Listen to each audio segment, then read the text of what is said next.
Pertandingan ketiga Piala Presiden 2026, Persib Bandung tetap melakukan rotasi walaupun tidak full rotation seperti pertandingan sebelumnya. Hasilnya, Persib menang dengan skor 1-0 melawan Tampines Rovers, salah satu tim kuat dari Singapura. Seperti apa analisa pertandingannya? Kita bahas di video kali ini.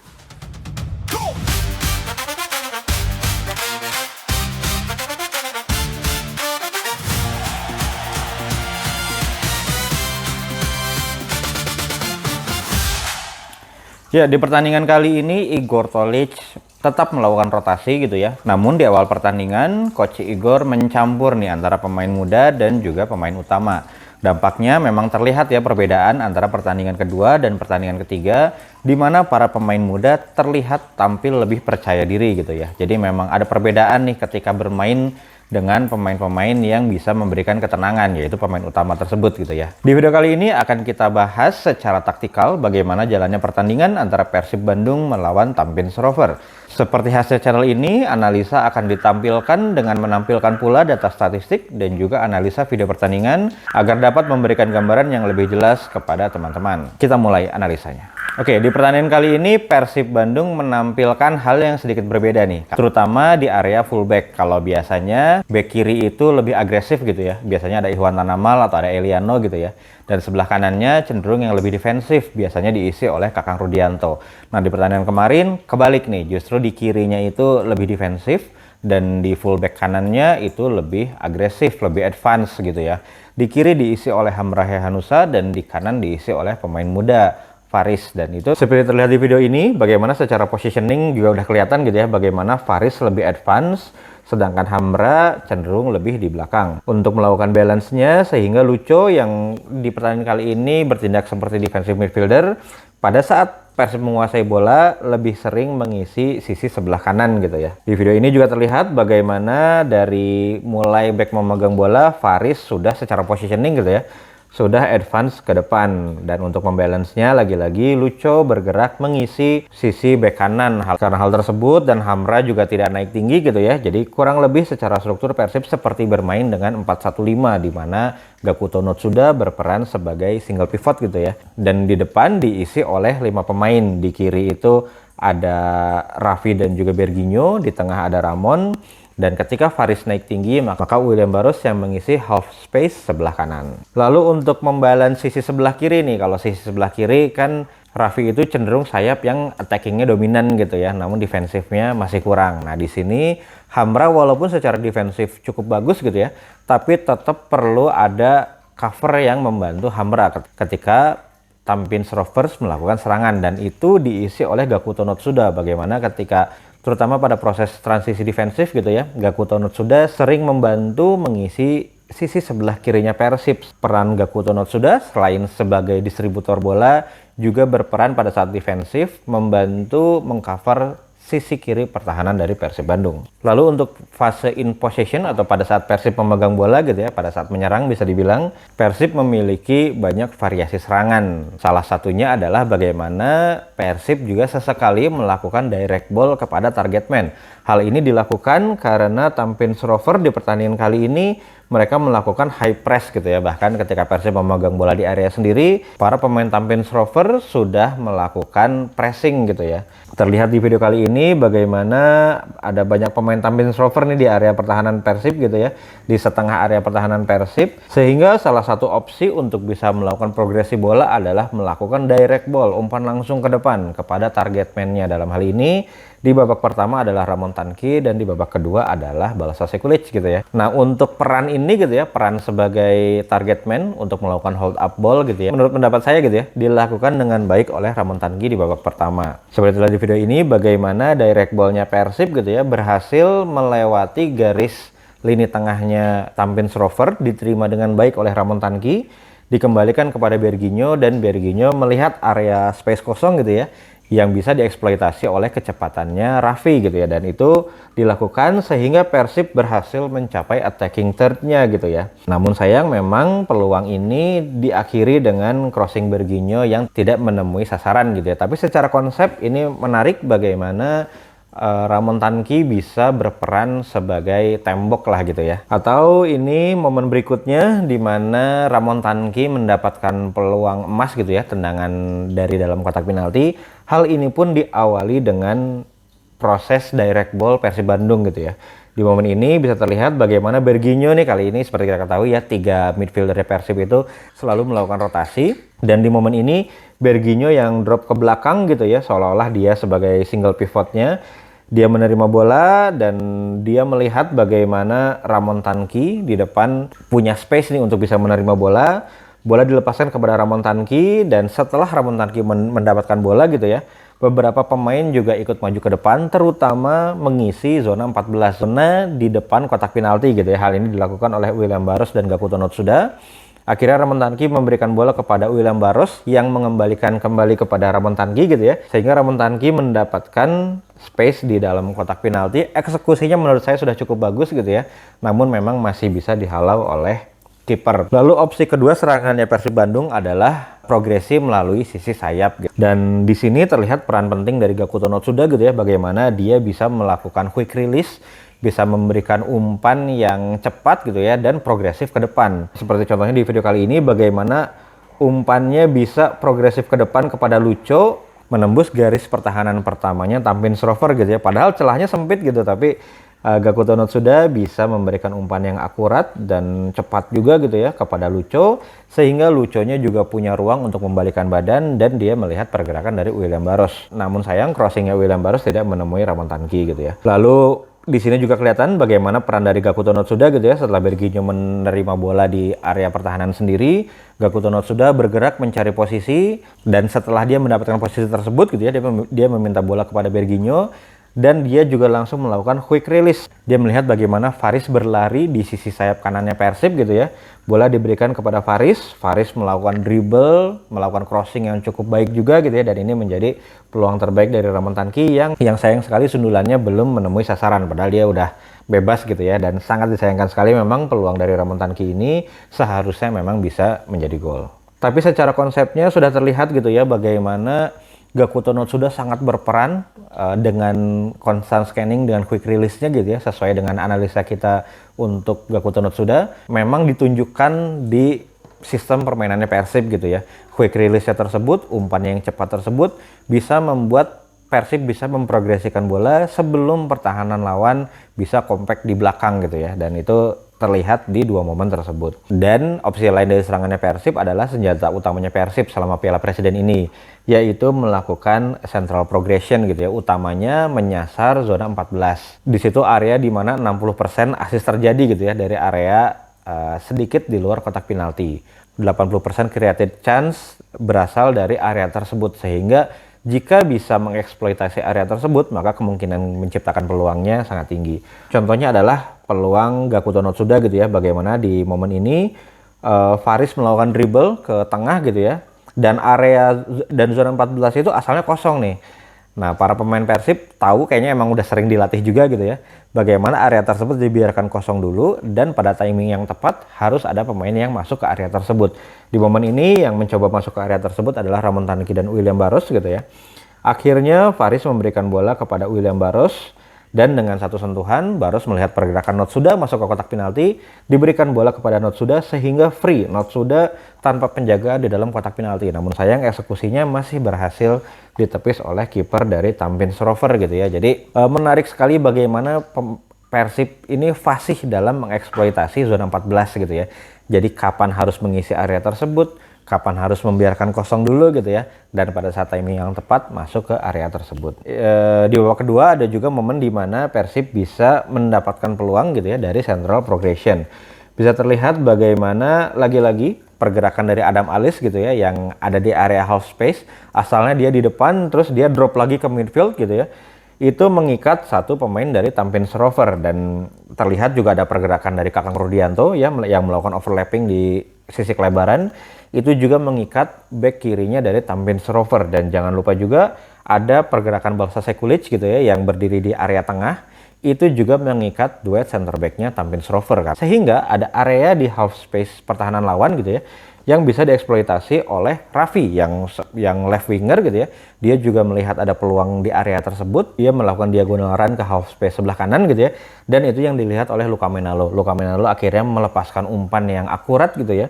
Bola berhasil diraih oleh Raffi untuk kemudian melakukan kombinasi dengan Kakang dan dikembalikan kepada Luka Menalo. Namun sayang memang eksekusi akhirnya masih belum sempurna gitu. Lalu untuk central progression juga terlihat bagaimana krusialnya peran dari Berginho, karena Berginho ini memiliki kemampuan untuk bisa melakukan progressive carries gitu ya, melakukan dribble, melakukan akselerasi di area yang sempit seperti terlihat di video kali ini. Bagaimana Berginho drop ke midfield gitu ya untuk meminta bola, tapi sebenarnya di sekitarnya Berginho itu ada 3 pemain gitu yang siap untuk melakukan pressing kepada Berginho gitu. Tapi Berginho cukup percaya diri dengan kemampuannya gitu ya, dia tetap meminta bola dan dia juga melihat area tengah, area sedikit di dekat zona 14 itu kosong. Jadi dia udah tahu nih sebelum mendapatkan bola dia harus lari kemana, itu dia udah melakukan scanning juga. Nah ini yang dilakukan oleh Berginho, dia melihat ada area di mana di situ ada William Barros gitu ya. Sehingga umpan dilepaskan, namun sayang sekali belum bisa dikontrol oleh William Barros sehingga momentumnya hilang. Ini juga ada contoh lagi di mana Berginho meminta bola ke tengah gitu ya, dan di area yang sempit, di area banyak pemain tampil server, dia masih bisa melakukan dribble, dia masih bisa melakukan progressive carries gitu ya, untuk masuk ke zona 14 untuk kemudian melakukan kombinasi 1-2 dengan William Barros dan coba melakukan tendangan jarak jauh, walaupun tendangannya masih bisa di block back lawan gitu ya.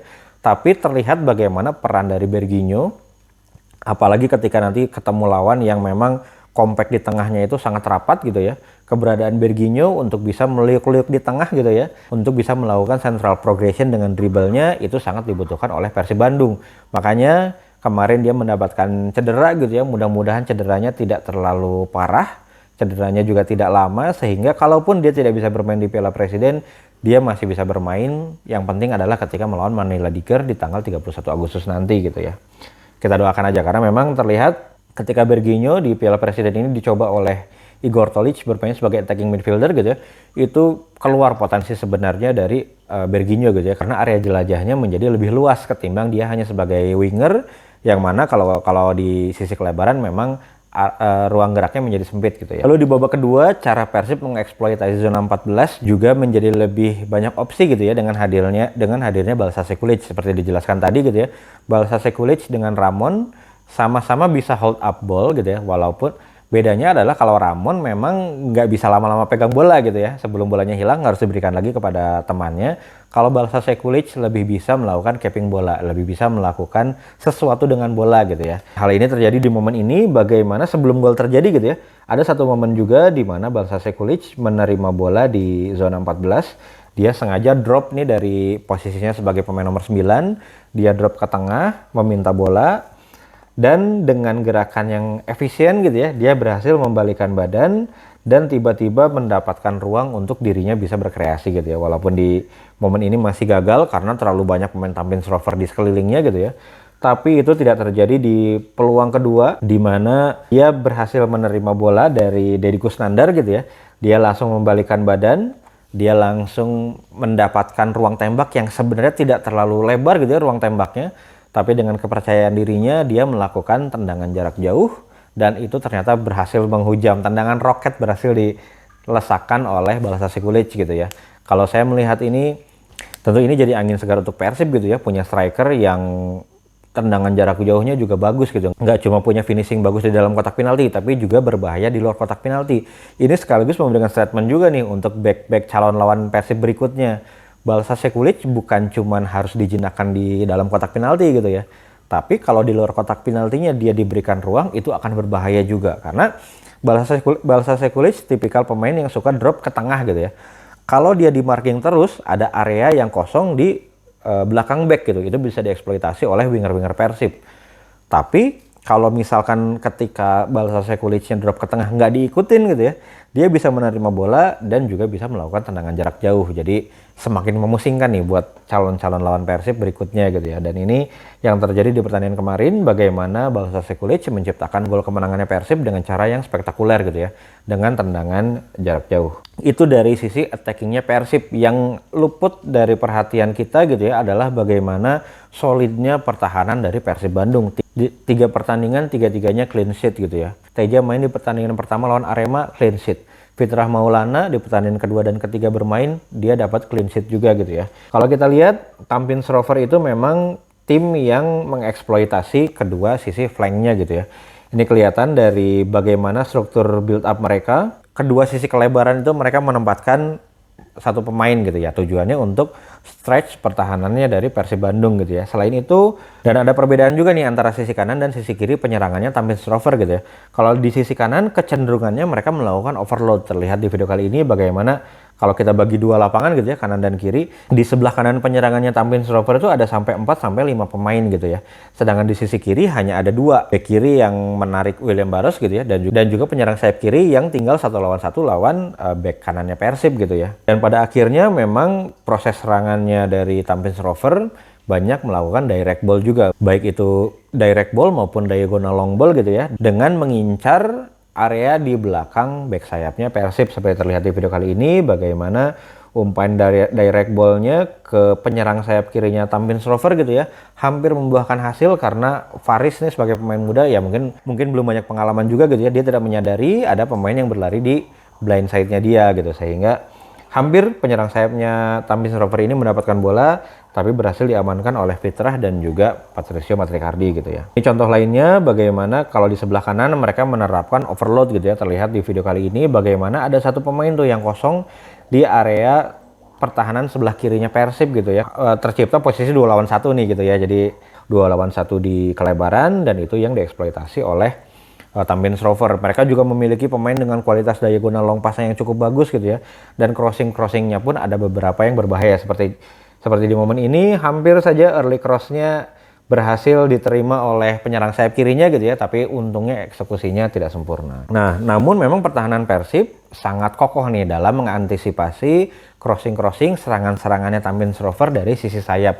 Utamanya adalah bagaimana Persib mengisi banyak pemain di area kotak penaltinya gitu. Jadi walaupun crossingnya terjadi dari Tampines Rover gitu ya, tapi bisa dibilang tidak ada yang berbahaya. Seperti contohnya di momen kali ini, bagaimana Tampines Rover menyerang melalui sayap kiri, dan secara jumlah ada banyak pemain Persib yang ada di kotak penalti gitu ya. Ketika Kakang 1 lawan 1 lawan penyerang sayap kirinya Tampines Rover gitu ya, Nazril dan juga Deddy Kusnandar yang bertindak sebagai gelandang tengah ikut masuk ke kotak penalti untuk memberikan jumlah yang banyak dari pemain Persib di dalam kotak penalti. Hal ini menyebabkan Persib menang jumlah di kotak penalti karena sebelumnya di area tengahnya gitu, di depan gawangnya sudah ada 3 pemain Persib, Mutombo, Julio Cesar, dan juga Iwan Ali Tanamal. Di situ mereka melawan 2 pemainnya Tampines Rover, jadi 3 lawan 2 gitu ya. Di sini Persib menang jumlah di area, sehingga ketika pun crossingnya dilancarkan gitu ya, pasti sangat sulit untuk Tampines Rover menang duel kan. Nah di sini tuh kelihatan bagaimana monsternya Mutombo gitu ya, secara postur dia tinggi besar dan dia posisinya ada di central area yang paling berbahaya lah gitu ya. Jadi kalau mau menang duel ya harus menghadapi Gabriel Mutombo. Kalaupun lewat dari Gabriel Mutombo masih ada Julio Cesar, masih ada Matricardi gitu ya. Atau juga Fitrah Maulana yang memang cukup bagus juga dalam mengantisipasi crossing. Kalau yang tadi itu dari sebelah kanan pertahanan Persib, ini kalau dari sisi sebelah kiri pertahanannya Persib gitu ya. Lihat di sini memang Persib juga mencoba untuk memperbanyak jumlah pemain yang ada di kotak penalti dengan cara Hamra yang bertindak sebagai bek kiri gitu ya.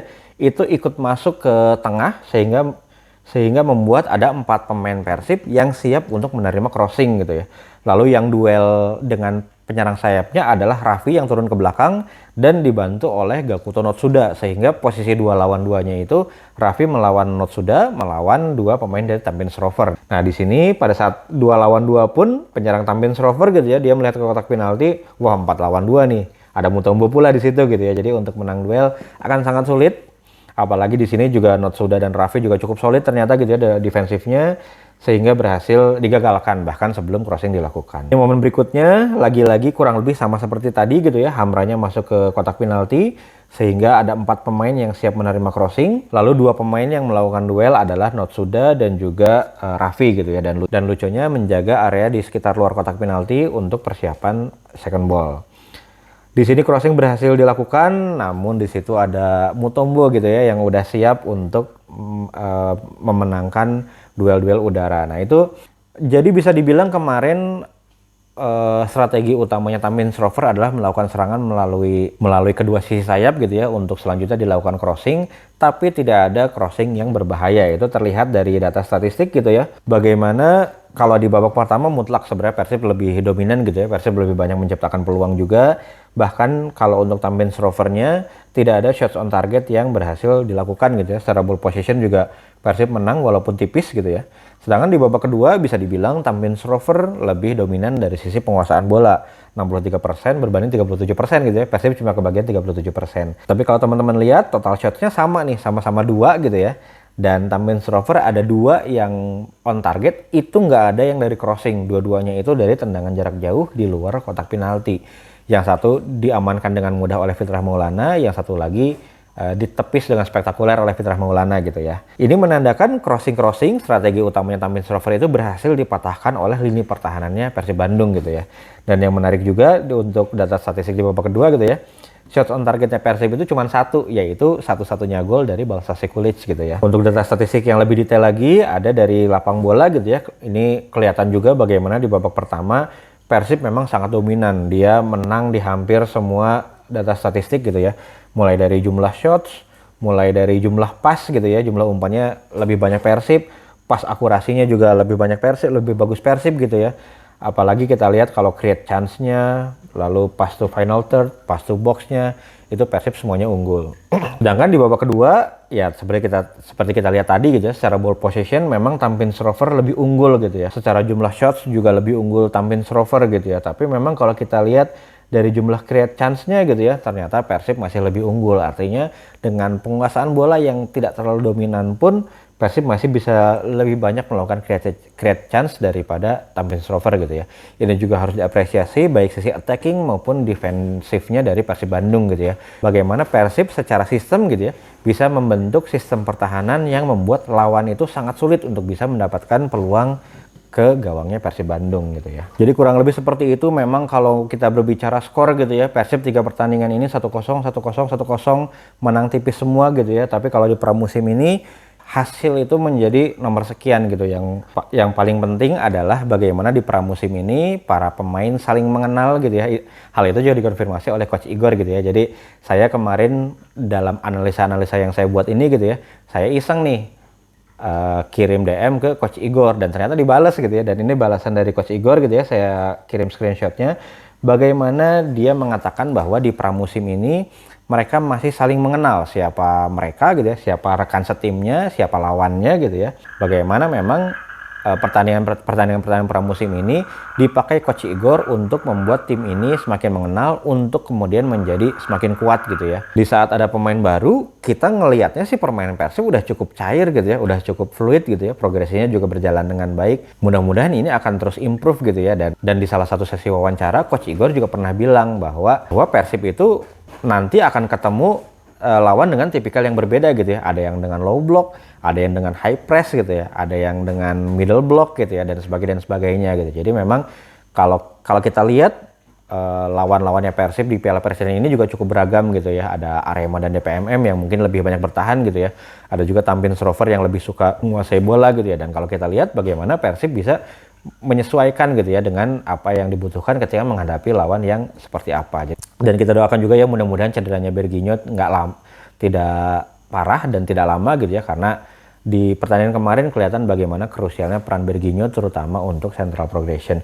Oke, itu aja untuk analisa video kali ini. Terima kasih yang sudah nonton sampai akhir. Gimana menurut teman-teman pertandingan kemarin, cukup puas atau tidak gitu ya? Boleh tulis di kolom komentar, insya Allah nanti kita diskusi. Oke, itu aja untuk video kali ini. Terima kasih.